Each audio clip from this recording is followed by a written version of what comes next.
এই অ্যাডেনিয়াম গাছ যখন নতুন টবে বসাবেন, একবারে কখনোই বড় টবে বসাবেন না। প্রথমে 4 ইঞ্চি, তারপর 6 ইঞ্চি, তারপর 8 ইঞ্চি, তারপর 10 ইঞ্চি, এভাবে অন্তত 2 বছর ধরে আস্তে আস্তে টব পাল্টাতে হবে।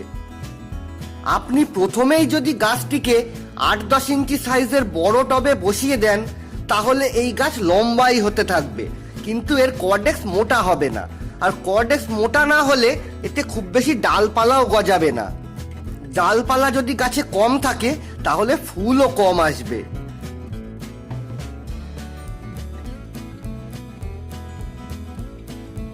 এবার বলি এরা কেমন ধরনের মাটি পছন্দ করে। দেখুন, এরা প্রধানত